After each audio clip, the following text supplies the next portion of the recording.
This is chapter 1, bringing Pneuma home. Pneuma came to me a furry ball of excitement, joy, and energy. I came to her, I have to admit, a bit broken, irritable, and bored with life. As I drove out to get her for the first time, I remember just being so excited. I hadn't had a dog since I was a kid. And as I approached the spot where Pneuma was at in the yard, I stopped and watched as she played with another puppy and several other dogs. After watching and observing her for a while proudly, I walked over to her and reached down to get her. Pneuma looked up at me and let me pick her up. And as I picked her up, she started licking my face furiously.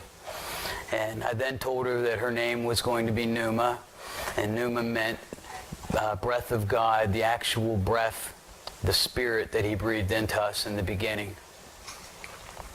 And I looked at her and I saw these smart little eyes and this cute little furry body.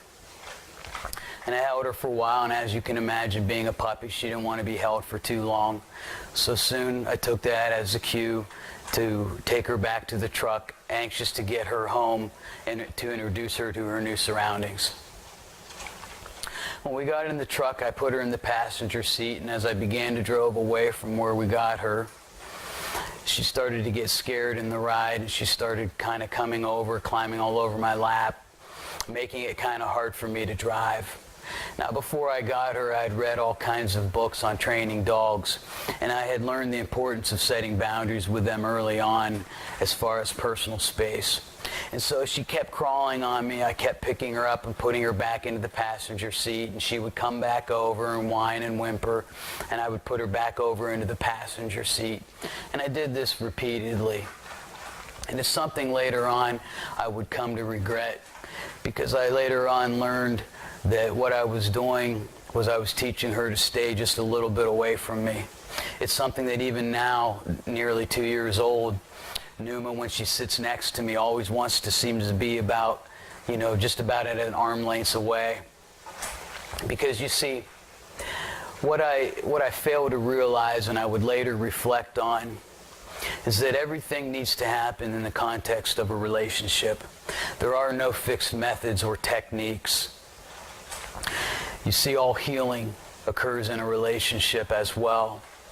And when we heal with God, it involves all levels of our health, all of who we are, our mental, emotional, spiritual, physical being. It isn't just a set of things that we know. It's connecting to Him emotionally, mentally, physically, spiritually. And also connecting to ourselves physically, emotionally, mentally, spiritually. Everything happens in the context of a relationship. All healing happens in the context of a relationship. A relationship and healing is an alive thing. We have to respond to it in real time.